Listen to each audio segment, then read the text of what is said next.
Lance, what's up? Rhett, We have RT our Dialogue coming at you live today. What's up? people been asking about the mugs. I'm looking into it to see if we can order them for inexpensive and ship them off to our guests. Yeah, Have a little store. I think that'd be fun. I dig my mug every time I pull it out, and I'm just like, dude, it's our flow. As my mentor used to always say. Rhett, how are you doing? I'm doing good. You're looking good. Episode You're not watching the 62. video. Yeah, episode 62. I'm looking out my window. It feels like Arizona weather right now here in Texas, so I'm kind of enjoying it for the time being. Nice, dude. What a whirlwind of like spectacular fun were those last 5 episodes. Yep. Well, our guests coming up in a second are responsible for those people. So yeah, Jennifer and Lorenzo killed doing the interventions. Lance and I, after the episode, we got off and we were texting each other and we're like, that was hilarious to see Lorenzo crawling on his belly across the therapy room, on top of tables, dunking the basketball. And Jennifer is a great cheerleader. She's just like in there, like, come on. She's like the coach of all coaches. I know. All right, Lance, I got an announcement, and then you have an announcement, and then we'll get rolling here. Cool. People who are in Texas, and I guess if you're not in Texas, you could come as well, but April 24th and 25th in Austin, we're having our Texas RT, I guess I just call it like a therapy gathering. It's going to be Friday night, April 24th. We're going to do dinner out at a Mexican food restaurant that's been picked out already by some people down there. Just kind of hang out, get to know each other. That cost is on everybody individually. And then Saturday from about 9 to 4, we're meeting at Hill Country Bible Church in Austin, having breakfast and coffee and lunch together. And Eric Solwin is going to be doing a training on forgiveness, and we'll get 7 CEUs. It's $50, and that's just insane. You guys are so kind. Are on our Spotify and our Substack, and I'm also sending out emails to the Texas group. So if you've not signed up, we have 35 spots total, I believe. And I was telling our guest Michael earlier that we think we got like 15 or 16 filled up already. So big push here the last couple of months to have our Texas gathering. Sign up. Yep. Speaking of people, Texas Women's College, famous man, not known as Terry Hargrave, but Mike Bishop, is working on a project researching restoration therapy. So if you are a level 2 trained restoration therapist, we need your help. And this help we need is you sign up a little survey form thing. We're trying to go further with the research of restoration therapy. So I think we'll have a link in the Substack. Yeah, we'll put a link in the Substack and Spotify, I think, as well, for that you can access that to help Mike Bishop. With so if you haven't heard from Mike Bishop yet, we're going to make sure the link's on there if you're level 2 trained. One of our guests actually knows Mike in a special way. I really do. I would say intimately. Just world's best room. He's the world's best roommate. I mean, I don't really know what else to say. Shout out to Mike. Great roommate. Yeah. I'd sign up again to be your roommate any day, man. Yeah. Mike is a big fan of the podcast, and dude, this guy is the like sultan of cheer and love and care. And I will never forget about his thing on how much you suck as a therapist. You remember that? Yeah. So great. You aren't talking about Michael sucking as a therapist. You're talking about his sign. Yeah. Yeah, Michael, you used to suck. Now you're good. Yeah. Just starting out new things. He's great. He was always messaging us. He would like this mug, and he would like us to be working on that trucker hat I've been talking about as well. So, Dr. Bishop, we're working on that for you. You got it, sir. Yes, sir. Right away, sir. Speaking of Lance, starting new things, we got why these. don't you introduce our guests today? Oh man, the joy of all joys to present to you our lovely guests who are up to shenanigans, mavericks, one might say, doing cool things. Starting out. They have a practice, family counseling, all throughout the Phoenix area, right? There's like 8 offices, 20, 25 offices. we have about 8 different locations with partners. We have 2 main offices and then some partner sites sprinkled around. Yeah. You guys are taking over the world, man. And I guess we should Arizona. say her name. That's Dr. Nancy. Yeah, this is Dr. Nancy Frigaard. And hopefully I say it right. I always get nervous. It's good. Frigaard. Yep. Yes. Frigaard. Yep. And Michael Piciucco. 2 fun names to say. Don't try and spell it. Just love the sound of it. Michael Piciucco, man, this guy is a clinical gem when it comes to clinical work. This guy loves the work, loves to think about the work. Michael is, when you get down and talk to him, he can go from the ridiculous to the sublime. And that's what I love about him, because I do the same. So glad to have you here, Michael. Glad to have you here, Nancy, and excited to hear about this new thing going on. What do you think, Rhett? What did I forget? What else should I share? No, that's good. And Michael's at Arrowhead Family. It's the Arrowhead Family Systems, kind of in the Peoria, Glendale area. Also on faculty at Fuller. Can I start off with a metaphor as our launching conversation? Because I keep going back to it. I think Michael knows what I'm going to be talking about. I hope it has to do with space. It does. I think it's a good entry into, I think, what we want them on the podcast today and talk through. But we were hanging out at Windshape back in November, and Michael was sharing about a project that he and Nancy have been working on. And he said when he tells people that he's working on it, he says it's like telling people you're kind of building a rocket ship, and explained why. So I'm gonna leave it there and let you guys kind of talk about what we're talking about. How's that? That's a great intro. It definitely was for a while. Maybe still is. Kind of like telling people that you're building a rocket ship, because the feedback, at least early on, was very like, "Oh, that's great. You guys build that rocket ship. Get on out there and build it," and understandably, because we have a big project we're working on, and we're just stoked to talk with you guys about it, and are thankful that we get to share about it today. So I guess maybe we should start with a little bit of the story. Nancy, you want to start? Sure. Yeah. So what we're announcing today is Asher Graduate School of Counseling. And I wore the shirt today. Asher, got the swag already. Asher Graduate School of Counseling. Is that an olive branch? It is. So nice. Asher was, it's an olive branch. Good eye there, Lance. I'm glad I got it right. You did? Yeah. So Asher is one of the 12 tribes of Israel in the Bible. Yeah.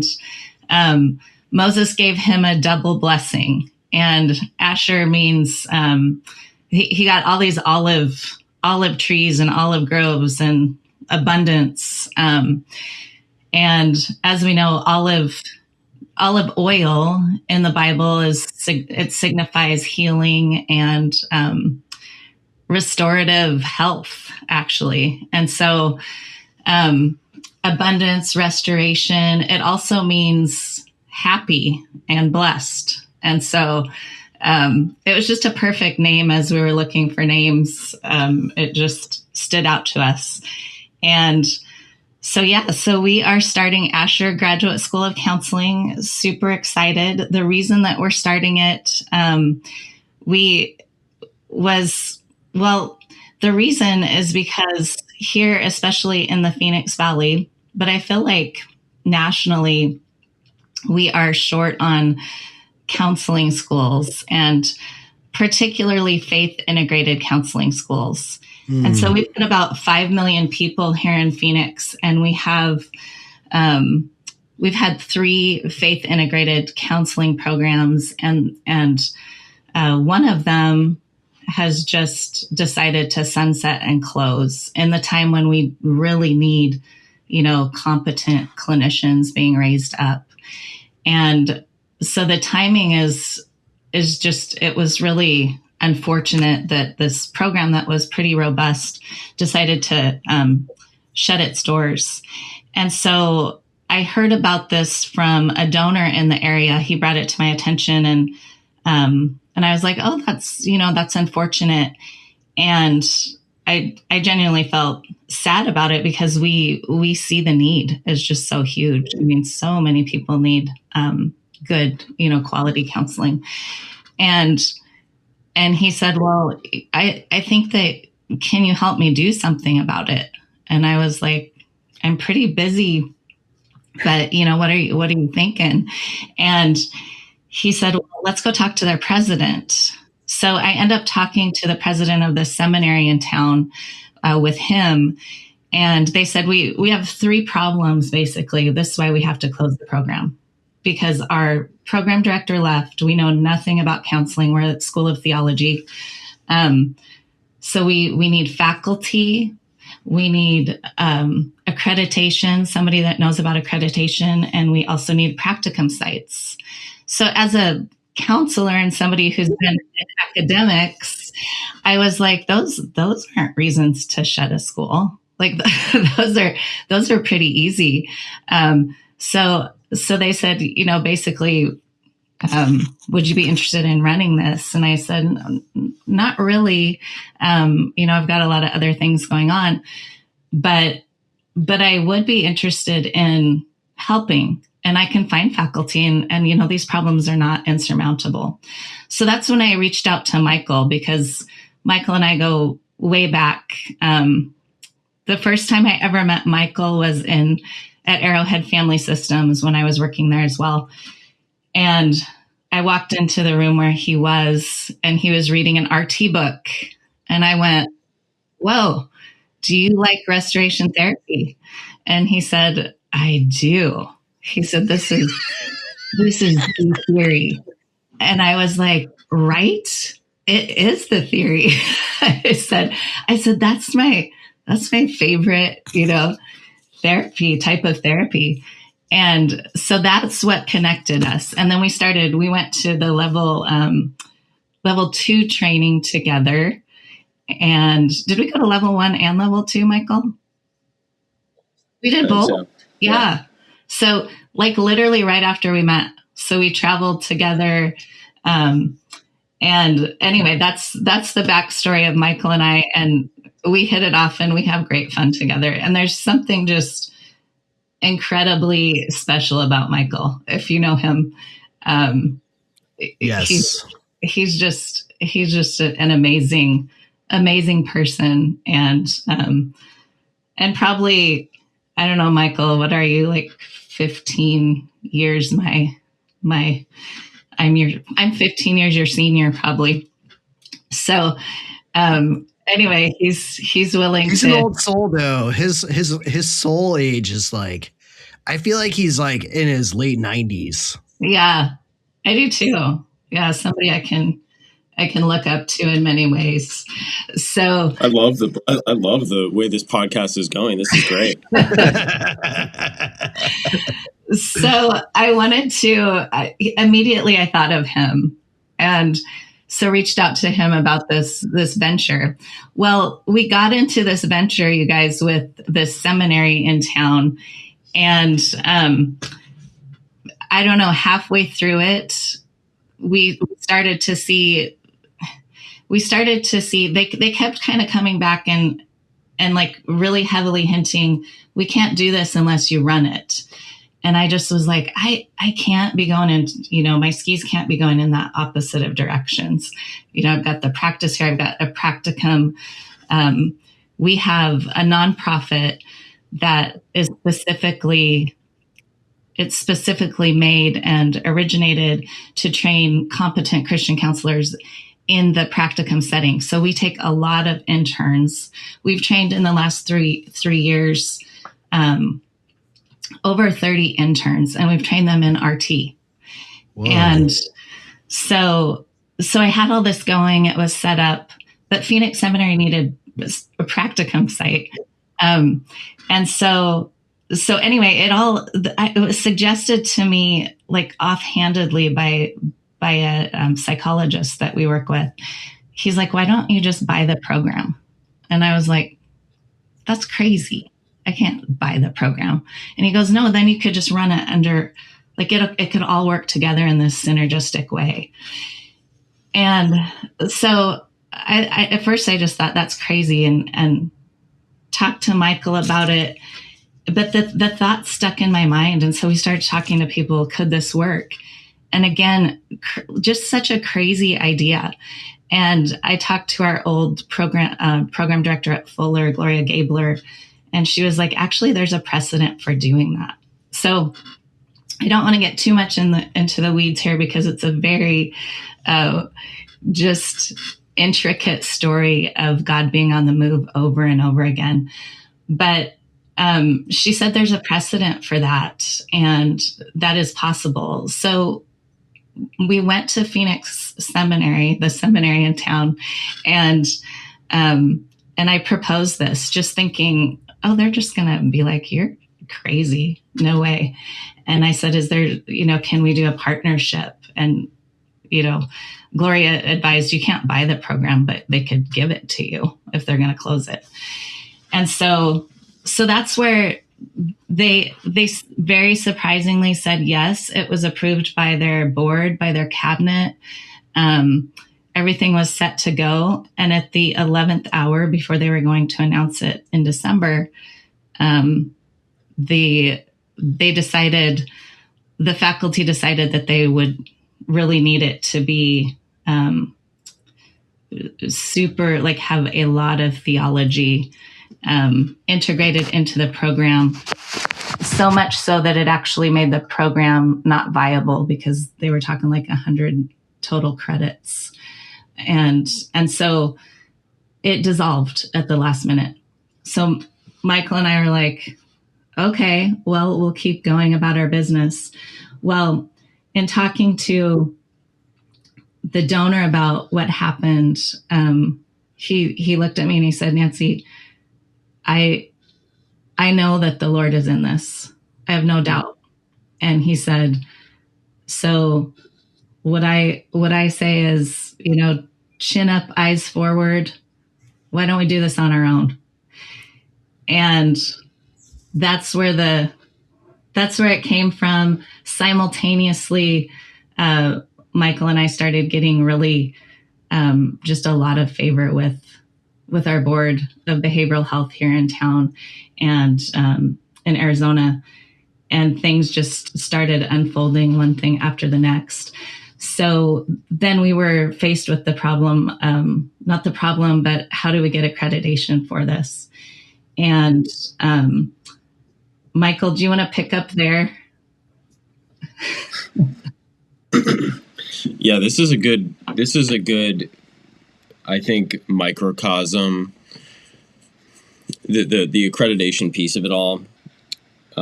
This is a good example of one of the 1,000 closed doors that we have run into that just opened. It's just been our experience through this whole process to keep running into walls and going, well, it's been fun. It's been a good ride. This is probably where the show's over, but this is where the rocket ship falls apart, right? Yeah, this is kind of where the rocket ship blows up. Great spaceship. And that's okay. Rocket ships blow up. But hopefully nobody in them. Yeah, no, but nobody in them. But the doors just kept opening, and then just not. I want to give this really quick example about accreditation because it is a kind of a fun story, but for me, I kind of feel like I have to share. I'm such a doubter by my nature. It's even tied into my pain cycle. Having a hard time trusting that things are going to work out. So this last year has been really sanctifying, to say the least, to like see things, to just see walking on water for us and our core faculty. And so this accreditation piece was a part of that. We started to dive into accreditation, which I promise I'm not going to bore everyone with because it's like it will make your eyes roll in the back of your head. It's so boring. But we ran into some issues, and ended up basically discovering we really discovered that there's this issue with accreditation in the state legislature, in the state statute that was affecting us. But the more we pressed into it, we were like, wait a second, this affects everybody. And then we started to look nationally and we're like, oh, these are like antiquated statutes that are not in alignment with current nomenclature around accreditation. And this actually affects clinicians all over the country. So we better reach out to our board about this. We reached out to our board and they were like, hey, we've been trying to change this for years. It's a big issue, but good luck getting in touch with a congressperson. So last summer, I was, they're like, good luck. And so last summer I made this joke to Nancy and I was like, Nancy, we always knew this was going to end with us on the doorsteps of, the Arizona, state capitol. But fast forward, sure enough, a few months ago, we're sitting there with an Arizona congressperson because he responded to our email right away. And, we're working with a huge board of stakeholders and talking with our congressperson about changing this statute. And it would otherwise be this really, really difficult thing to accomplish, according to our board executive director. But it just, for some reason, it was just like walking into to talk to the congressperson. It's just sort of a funny illustration of like, it shouldn't be this easy, but I guess it has been. And so now this... Yeah, exactly. Walls so turning now there's doors. Like this statute that's, in the process of getting changed. And funny enough, we've had people reach out nationally because they've sort of somehow picked up on our efforts to change this statute. So other schools that have encountered this accreditation issue have reached out to us, and one of them recently invited us to go with them to Washington, D.C. next month to present a briefing to the Faith Council, because this is an issue for faith-based schools, this accreditation issue. So before we were invited, I said to Nancy, this was always going to end with us going to Washington, D.C. And then the next morning, they reached out to invite us. And so it's just been that kind of very funny adventure. And that's long-winded, but that's all to say there's just been a lot of these little small examples of giant mountains like being moved without that's beyond our understanding. So it's fun to talk about. Are you guys going to be in DC? We are.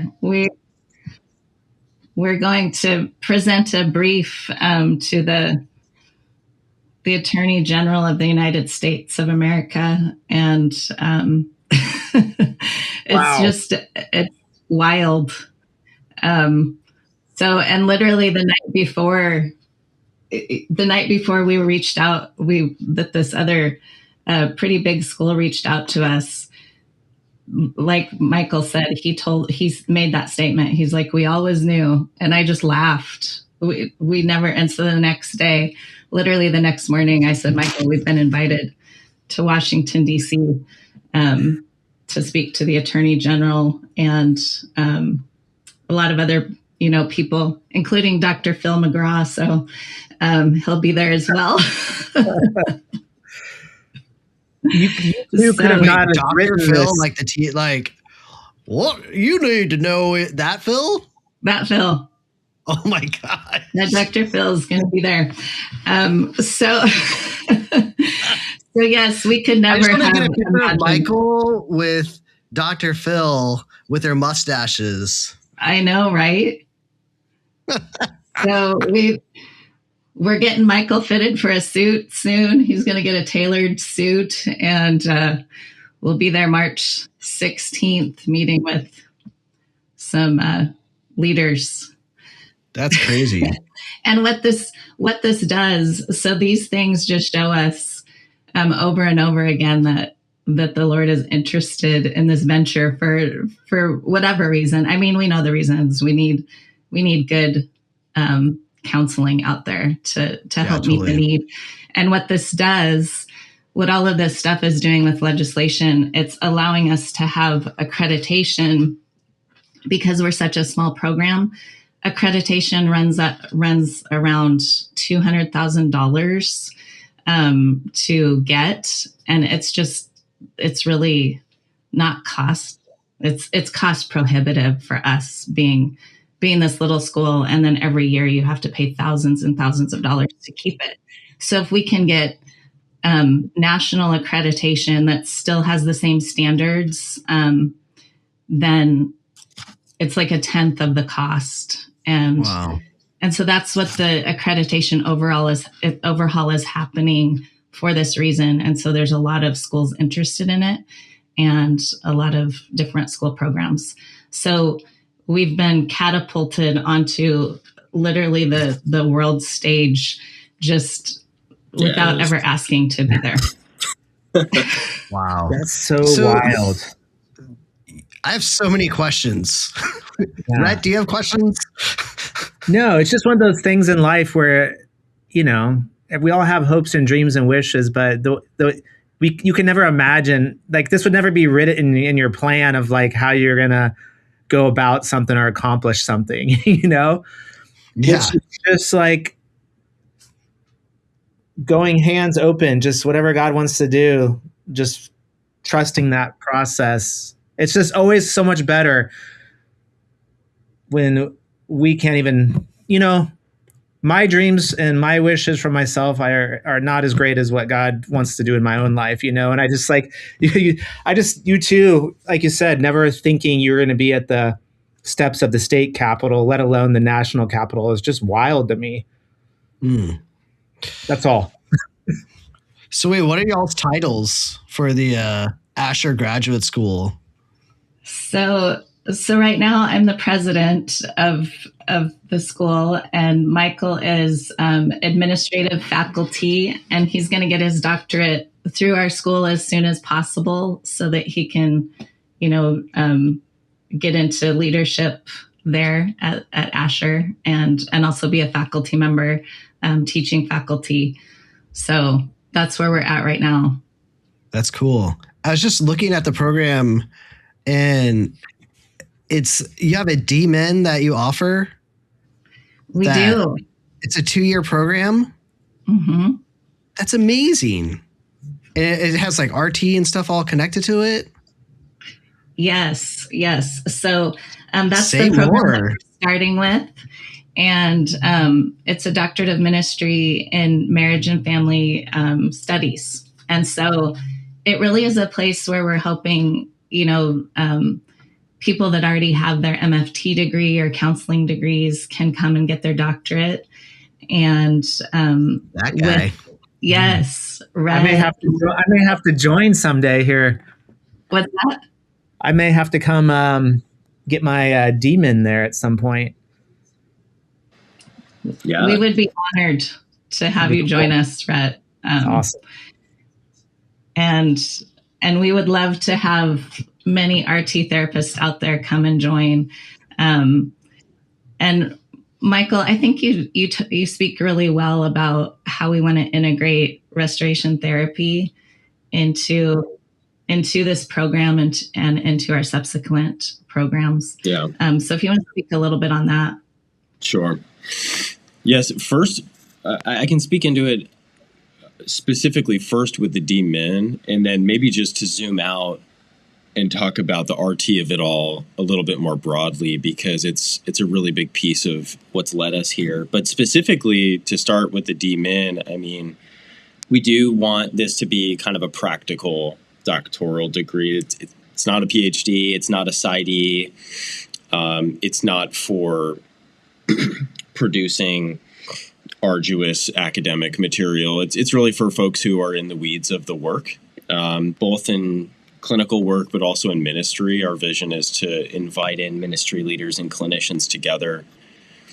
The RT track, like we have an RT focus that I think the picture you could paint there is, whether they be clinicians or ministry leaders, it's a place to come in and be a venue to foster ideas within RT, develop curriculum, programs for their respective, whether they be congregation or their field. We think it's a cool venue to be a hatchery of ideas to preserve RT, to push it forward into the future. So that's something that we're excited about for the D-Min specifically. I mean, just a side note, if you're a teacher, in our community, I know there's a lot of you, and you're interested in coming to teach or be a guest speaker in your kind of specific area that you're passionate about within RT, please reach out to us, because we are in our development stage of, which is fun, putting together classes and curating an experience for doctoral students. And we know we have so many experts in our little corner of the world in RT. So please reach out to us, because that will make our program really rich and valuable. Is the program in person or online? It's a great question. So it's hybrid. It's going to be mostly online, and then twice a year we'll have an intensive where everybody will come to Phoenix for a week. So yeah, if you're remote, it absolutely will work for you. And we're going to have a cohort. You'll be in a cohort, and so we'll come out for an orientation and then a couple intensives each year. And we'll have some awesome RT intensives. And again, like Michael's saying, we really want it. Well, we know in our community here, in the RT community, we just have so many phenomenal instructors and teachers and people that are doing innovative things with restoration therapy. And so, there's room to, if you want to teach, instruct, if you want to take a whole class and teach a class, that would be fantastic. Or if you want to just be a guest speaker for various classes, it will be, an online platform so you can hop on and teach what you're best at and what you're most passionate about. And just what a rich experience the students can have if we just get the best of the best teaching what they're best at and what they're most passionate about. It's almost like a double portion blessing. There you go. Double portion blessing, like Asher. When does the first cohort start? It starts, we are looking to start this September. So this coming September. Okay. So, and it's 36 units. Mm-hmm. It's a 2-year program. The good news is that if you're either a pastor or a counselor, those are the two professions that are likely going to be, our students for this D-Min program, or somebody highly involved in ministry. It may be a nonprofit, something like that. So a counseling background or a ministry background. And the good news is for your practicum, which is going to be about 100 to 150 hours, you can actually use what you're currently doing for your practicum hours if you're in a ministry or a counseling setting. And And so there's 2 tracks for your doctoral projects, and one is a dissertation, but the dissertation, our hope is that it will be a very practical dissertation that could end up as a published book. And as we know, we have some really, really great people amongst us in the RT world who are connected with publishers and really passionate about getting RT works published. Oh, nice. It's an old book. What is that book? Did Michael write that book? Hey, It's well, got the mustache. it does look like That's right. Michael Mustache's inspiration, doesn't it? It does look like he was kind of an inspiration. It's so good. It's I like to bring it up every now and then. That's awesome. I gotta pick that up. So yes, that could be an example of the dissertation project. Something very practical. So out of our school, out of the Ashers, we went to ride in Phoenix. In Phoenix, we want this, RT innovative movement to arise where there's books being published, and at the same time you're getting your doctorate. And these are practical things. It's not these philosophical dissertations that really nobody wants to read. Sorry for those of us that have written things like that, but really a practical outpouring. So that would be the first track, as a dissertation that we could get published. And we also, Ron Deal's really excited about Asher, and we're going to meet with him. And I can imagine why. Ron Deal, we love you, buddy. We do love him, and he's been really supportive of this venture. And so anyway, Michael and I are going to meet with him next week, I think, and talk more about this. And then the second thing is an applied ministry project. So you could write a book, dissertation, or an applied ministry project. For instance, Jen, I don't think she'd mind me sharing this. Jen, who was on the podcast last week, she's looking to join us, likely in the first cohort. And she is probably going to do an RT Kids VBS curriculum and write the whole curriculum in this, major project that we can get out into churches. And so because it's a DMin, it's different than a DMFT. It is going to be, very counseling heavy, but it's also going to have that faith integrated part. And I love, like all of us on this screen here, we love RT, but we also love ministry, and our, what we've studied reflects that. I know you guys have ministry degrees as well as counseling degrees. So perfect place for us. Absolutely. Yeah, this is so exciting. I mean, I'm not allowed to get any more degrees, but I am. I'm curious about that. I was thinking I could see. I am so excited to share this with everybody. How many are you going to take in your first cohort? Well, we're hoping for 20. I think we probably will get there. Yeah. And if there's more, we'll try to make room. So this is exciting, guys. Yeah. It is exciting. I just think too, to keep kind of weaving in the RT piece. I mean, we've alluded to the fact that our dream is to have other programs that hopefully we'll get to talk about sooner than later. But history. Yeah.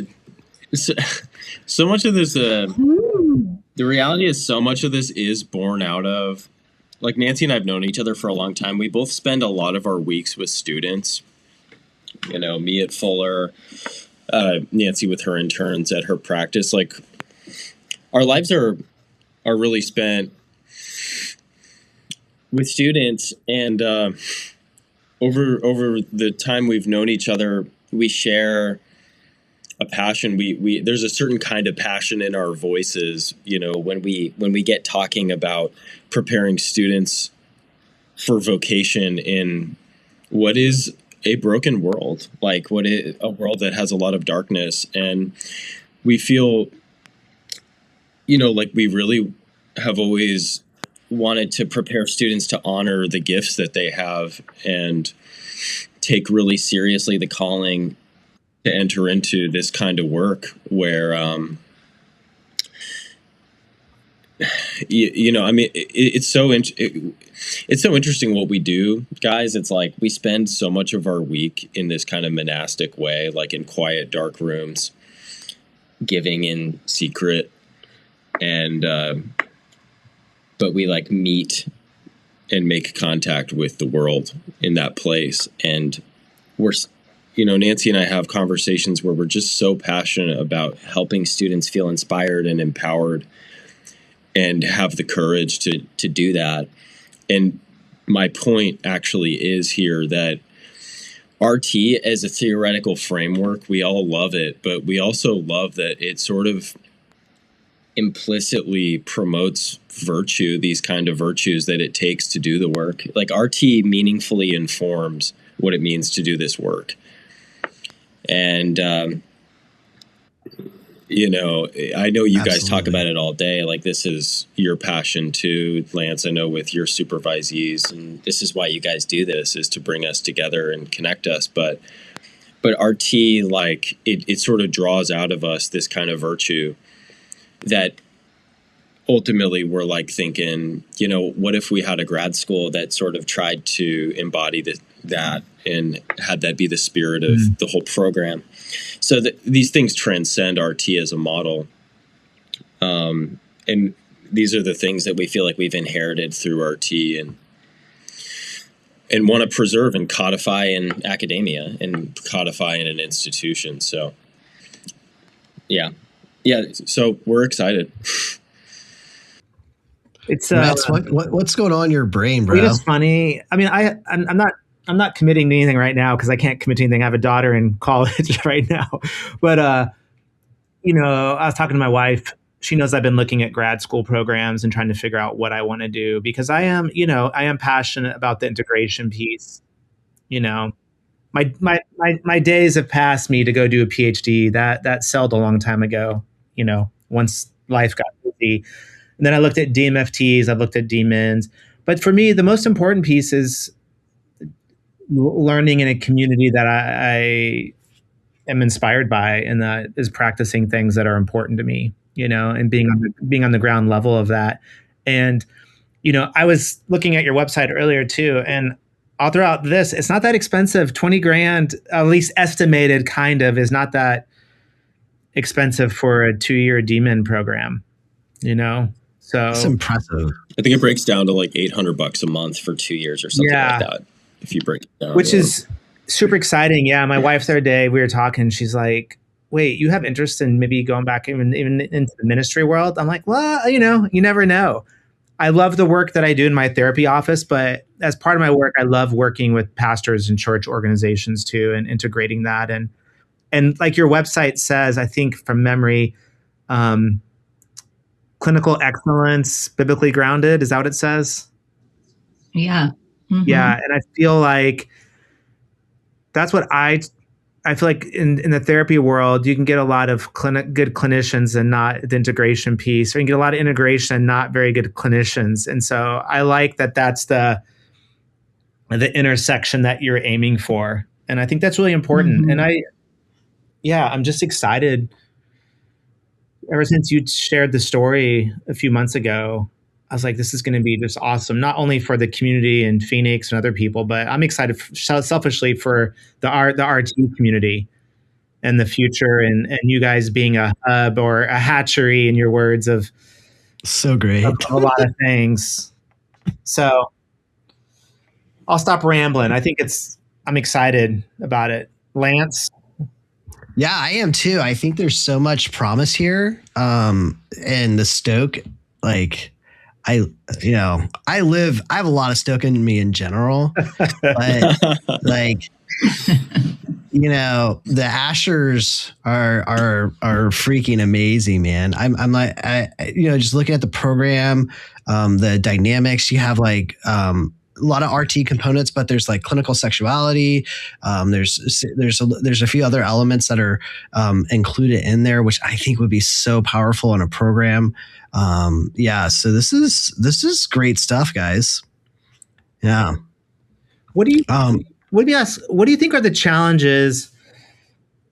Because I know, a lot of grad schools or a lot of schools have had to, or seminaries have had to shut down, or their numbers are greatly reduced. I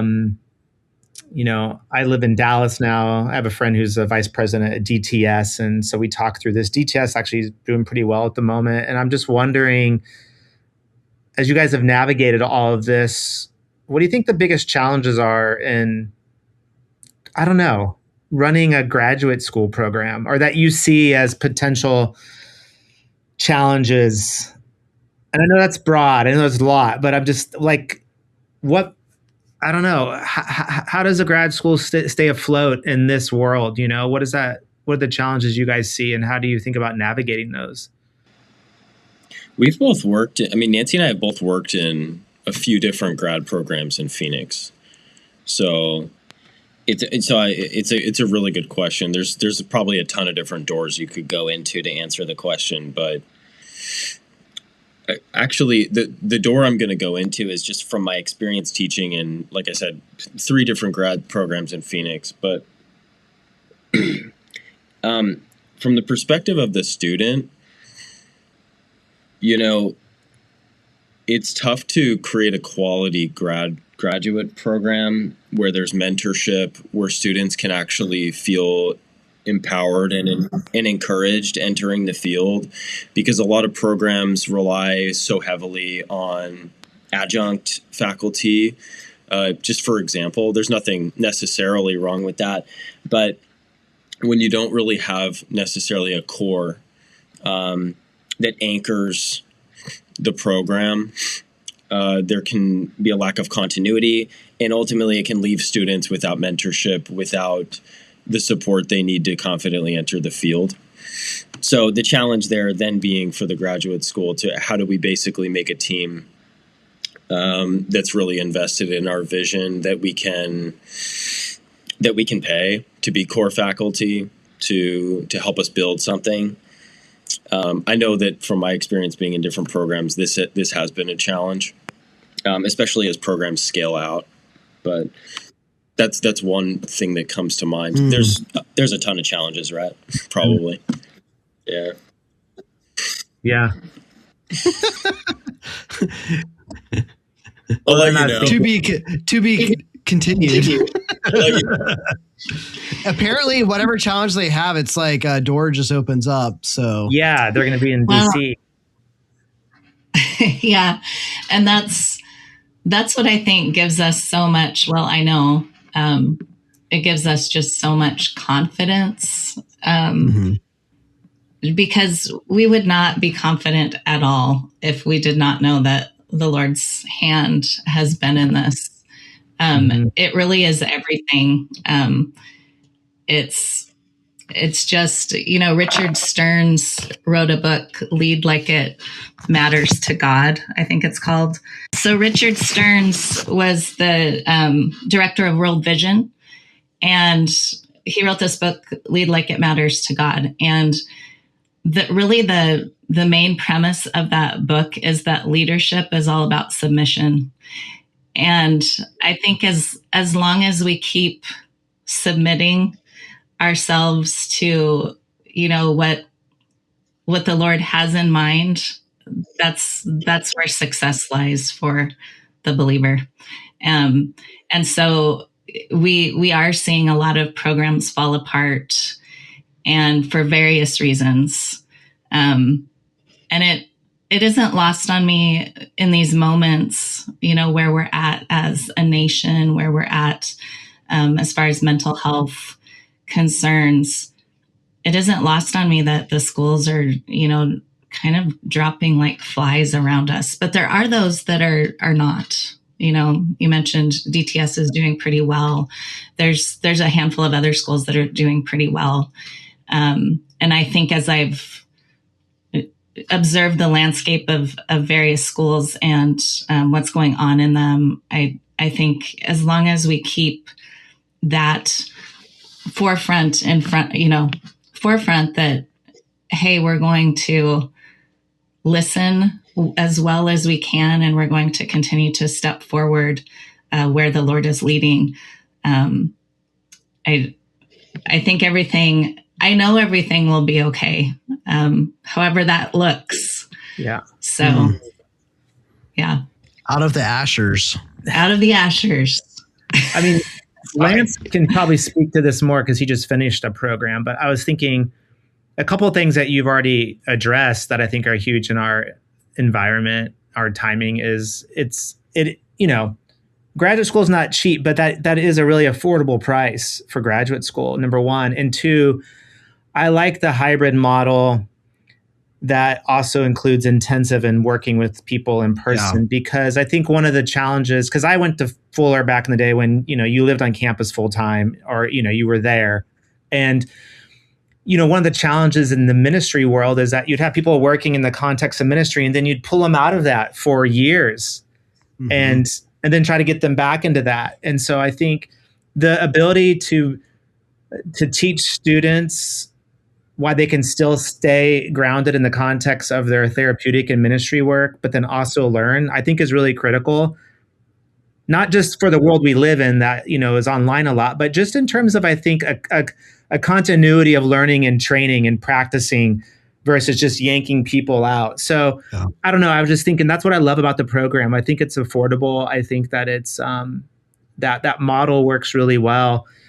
And I like that you are grounded in some kind of theory too that's important to both of you that you're passionate about. And I'm biased there, obviously, but I think historically the RT community has been really concerned with going deep and doing good work and not just growing. And so I'm sure that ethos carries over into the work that you all are doing. And so that's one reason why I'm excited about it. Yeah, I think it does thread that needle well, like that having a hybrid program that allows for you to stay in your context, but also be able to connect. I remember when I was in my DMFT program, it was so great because we had people all over the country that were connecting together, and we would talk about our different context and what was going on. And it was so great to be like, oh my gosh, like you're working in a school. And we had this one woman, she was like working in a school, and like there was like a school shooting that happened there, and like all these things that like just miserable stuff that was going on all around her. And it just gave you a greater appreciation for what we offer as therapists. Like, it's not just like, like someone that talks about their therapist, but there's people that are out there that are making meaningful connection to people that are changing their lives so they don't go to these horrible, places of doing horrible things, and to themselves or to others. So yeah, I'm excited for that hybrid idea and not pulling them out of their context. Yeah, that's an excellent point. Our hope is that this can be a place where if we're busy in ministry and, counseling context already, that we can come to this cohort and be supported in our work and not split from our work, but we can actually, they'll go together. Kind of like my analogy. I have this analogy, I referred to it earlier, but I think in this work, oftentimes we can get into a place where we're water skiing and the skis start going in different directions, and we've got to figure out how to bring them back. And hopefully this will be an experience where you're not having to go in a different direction from what you're daily doing. And instead you're being supported with a group of other people and learning about practically what you really need to be learning about. So so it won't feel so insurmountable. I hope it's, our hope is that it's, support system rather than, oh no, now I have to go to school and totally change my mindset. Right. I want to see on the website a picture of where's my restoration therapy book? A picture of Michael sitting in his office reading an RT book. Reading the RT book. So good. How you found him. Yeah. This is exactly what it looked like. Yeah. How has and if you're not able to say, like, you guys, obviously, I'm sure you went and talked to the Hargraves about this RT and all that stuff. And I'm just curious, were they kind of blown away too by all the open doors and everything that you guys were doing? Yeah, I think Sharon said she's cautiously optimistic because it is building a rocket ship. And so we haven't, some of this will be news to them. We haven't told them about the whole legislation thing that's happened just within the last month. Wow.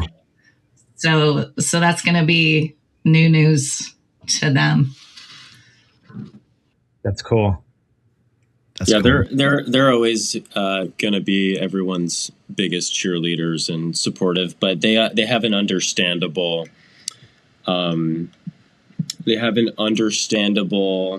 trepidation, I think, about academia, and that maybe some of that has to just do with their interest in other things at this point. So, yeah.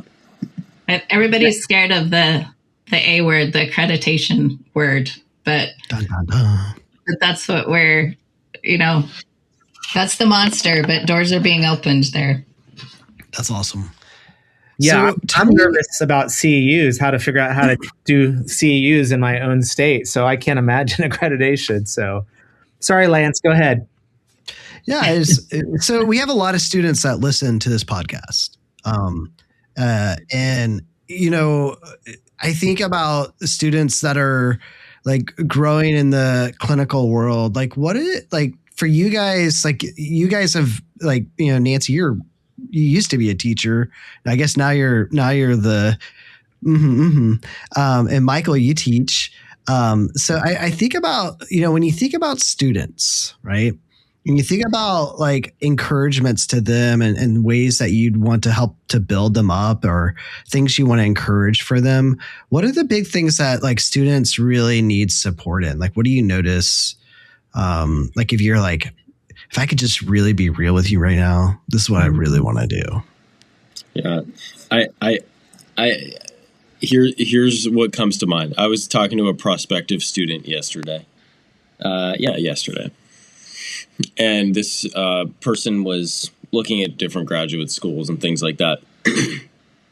And they expressed this concern they have about entering into the field as a therapist that we hear a lot from students, which is fear around getting burnt out, fear around how am I going to, how am I going to be able to do this? How am I going to work and do this in grad school and all these sorts of really valid concerns. And that's something that comes up when we're with students is different, all sorts of fears. We all know them because we had the same fears. So something Nancy and I talk a lot about that gets to your question, Lance, about how do we encourage students and tying it into this idea of like meeting the moment, the context of a country and a world that's increasingly hurting by every metric. The encouragement is something like this. This is something Nancy and I talk a lot about. Like, if you're called into this, you actually have a gift. You actually have an incredible gift that, when you're in touch with that, and when you're making contact with that, you're going to have the energy and you're going to have what it takes. Like, you can do this. You know, when we're connected to calling and vocation, and wow, I really have a gift here. Then out of that place, we know, like, I can do it. I can do late nights. I can do long hours. I can do trade-offs and sacrifices, because I'm called to this. And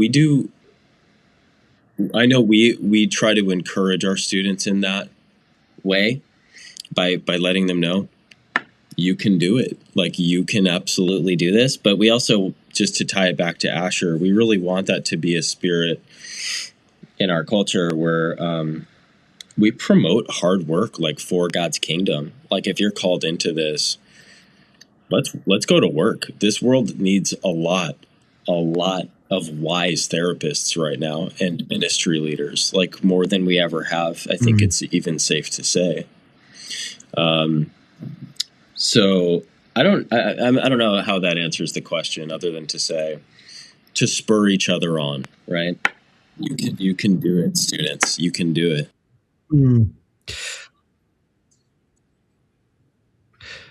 I mean, I like that idea of, like, quit looking at the fear and start looking at the gift inside of you, and how that operates in this broken world, and what it offers to the world.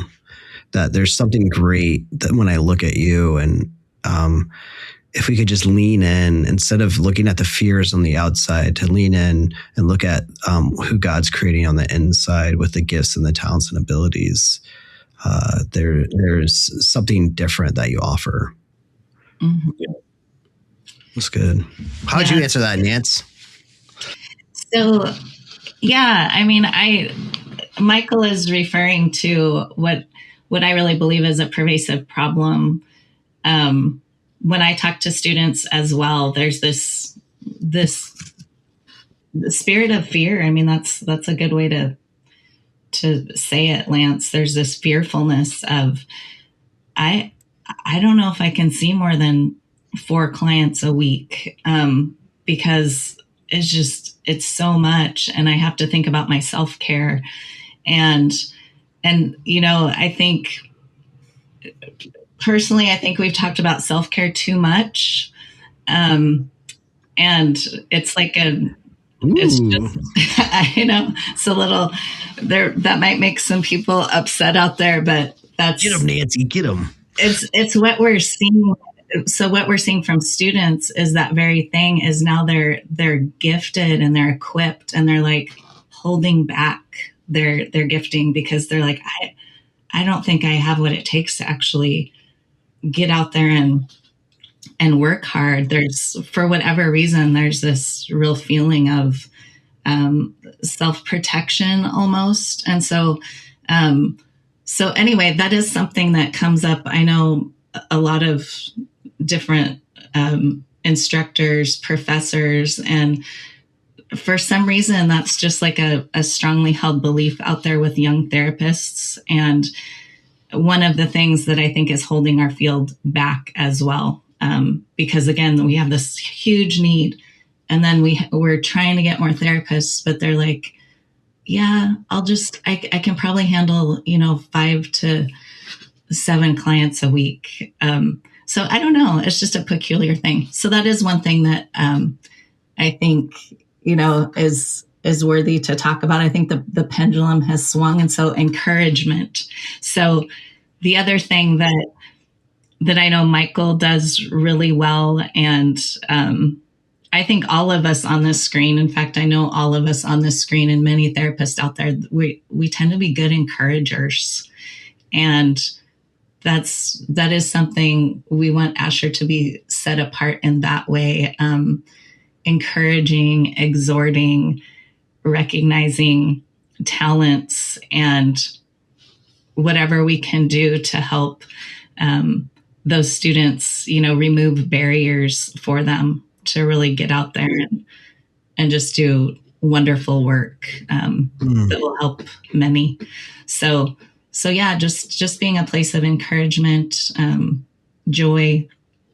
We also want to be rigorous, so we are very, well equipped to get out there. So yeah, that was a great question, Lance. Yeah, I think that really touches that part, and just to encourage the person, if you're a student and you're out there, and I think a lot of times I remember fear I was afraid I'd hurt somebody. Mm-hmm. Or I didn't have I want to have the thing when the question came up. And I think that encouragement to lean inside one's heart and soul, and see. You guys are hitting it so right. And yeah, self-care, schmelf-care, whatever. Come on. Overrated. Yeah, just a balance. It's unbalanced, I think. So of course there's a place for that, but yeah. Yeah, I hope you hear our heart in that. It's these sorts of things go without saying. Taking care of yourself and having good boundaries. These are like the rules we have to learn before we enter into the field. There's a way that being on the ground with students as we are in the halls of graduate schools. I think our point here is sometimes there's an over-indexing on that piece.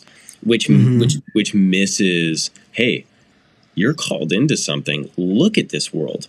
Look at these schools. Look at these neighborhoods. You have a gift.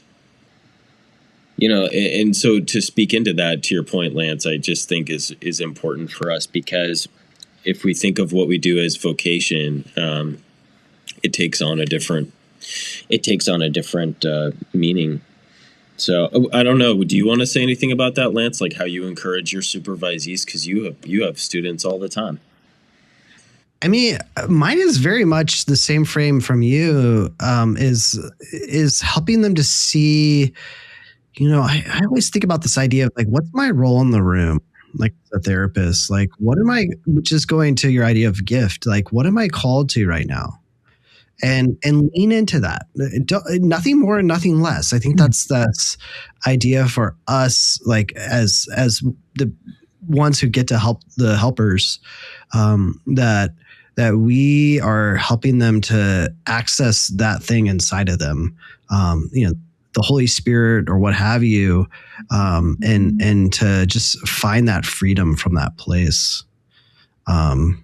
Yeah, I mean that's what goes on inside of me. That's beautiful. I love that. The idea of like, the role. I mean, just even the role of a teacher or a guide, an instructor, or a trainer to help our students access that thing inside of them. I think that's really nice. Yeah. I was thinking about and actually. It'd be for another podcast, because the self-care piece is actually, I think, really important one. There's a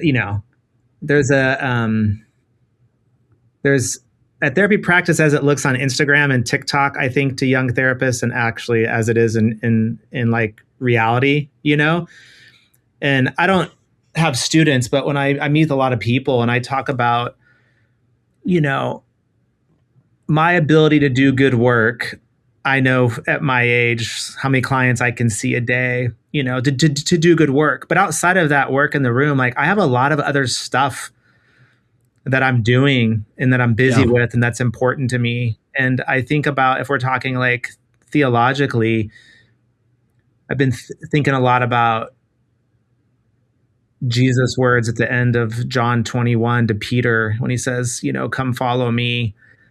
And basically you're going to be led to places you don't want to go, and that part of following Jesus includes like just suffering and hardships. And following Jesus doesn't mean that it's like easy. Like there are some hard days and some hard times, and to be faithful to that means things can get really hard sometimes. Yeah, it can. And you'll do greater things than me. Yeah, you'll go on to do greater things as well, Yeah. And so I like that. And when I meet with people, because I get a lot of people who contact me just about building practices, and I say, it's a lot of hard work. Like people do not magically show up at your door because you're a therapist now. And then that's just the business side. Then there's all the ongoing work to try to be a good therapist, to keep doing good work. And it's a lot. And I know all of us on this episode, I mean, I don't know for sure, but I would guess a lot of us in our pain cycles are probably high achievers and performers too, you know? And so trying to understand that my performing or my doing is coming out of this idea that I'm enough in God's eyes. I don't have to like keep doing things. Does it make sense? Yeah. Like, so, I actually used a rocket ship metaphor in my office the other day about if you're burning clean fuel or like not clean fuel, you know, because people like to think of themselves as performers or achievers. And I'm like, but how are you getting there? It's driven by not being enough and never good enough and perfectionism. Or is it coming from a place of I am enough, you know, and that when I'm enough, back to your point, Nancy, I mean, God just opens doors for us. All right, I'll stop rambling. No, I love that. So good. So this morning I was praying for our meeting. And I was thinking of you guys as like these mavericks. Like you guys have like this character. And then all of a sudden I had this song and it hasn't left me in my head. It's this poet. I don't know if you guys have heard of him. It's from like, I looked it up just to make sure I was right. It's from 1968. His name is Steppenwolf. Have you heard of him? The music? Well, I mean, this song I think fits. So I was gonna lean. I'm not gonna sing it. I'm gonna quote the lyrics. Just as we're kind of getting ready for the Ashers to come in, you know, it says, get your motor running, head out on the highway. Lots of highways into Phoenix, guys. Looking for adventure. Come on. And whatever comes our way, guess we're on the door of Congress. Yeah, darling, gonna make it happen. Take the world in a love embrace. Fire all your guns at once and explode into space. Born to be wild. Born to be wild. I don't know. I was like, hey, it's kind of fun. And I'm liking the feeling I'm under. So anyway, I don't know. This is me being cheesy. A great song. Michael and I often just look at each other, sometimes with tears in our eyes. What a wild ride. Yeah, when we say that. We're like, this is just wild. Do y'all say that? We do. Yeah. Okay. I'm not wrong in quoting this. This is like, okay. No, that's the poetry of Steppenwolf. Yeah. Yeah. Yeah, you're not wrong in quoting the poetry of Steppenwolf. Okay. Lance loves baseball, you know, and every baseball player has like a walk-up song when they get ready to go to the mound, or not the mound, to the batter's plate there, the home plate. And so what Lance is alluding to, when he's a teacher at Asher guest speaking, he wants that song as his walk-up song to the front of the lectern. Done. Okay. Done. Small request, guys. That's all. We can make it happen. Yeah. Oh man, so great. We'll put. I mean, obviously, I'm going to say the websites. I'll put it in the show notes, but it's just AsherGraduateSchool.com, correct? Mm-hmm. And they can contact you, Nancy and Michael, from that website as well. Mm-hmm. If people have questions. Yep. Awesome. Yeah, feel free to reach out if there's, again, if you're interested in the program, you just want to learn more, we'll schedule a consultation and talk a little bit about it with you. But also, guys, if you're just interested in teaching, if you're interested in coming to guest lecture and just share your gifts to the program, if there's an area of emphasis that you specialize in, please reach out to us, because we want to bring you in. So, yeah, thank you. Cool. And there's no better place to go visit sometimes than the Phoenix area. So yes, absolutely. Especially now for spring training, baby. Yeah. Mm-hmm. Well, it's been fun. We appreciate you too, and we're excited. And I know there's way more details and stories that, I know we'd love to hear at some point. So Lance and I will be rooting you on, and Totally look forward to catching up soon a little more, but talking about Asher Graduate School and other things in your life, because you guys have a lot of other things going on too that we can dive into. So appreciate you joining us. You guys are the best. Cheers. Thank you. Your support really means so much to us, and so thank you both for hearing this story and having us on, and it truly means a lot. So we appreciate it. You're welcome. Appreciate it. Thank you. See you guys later.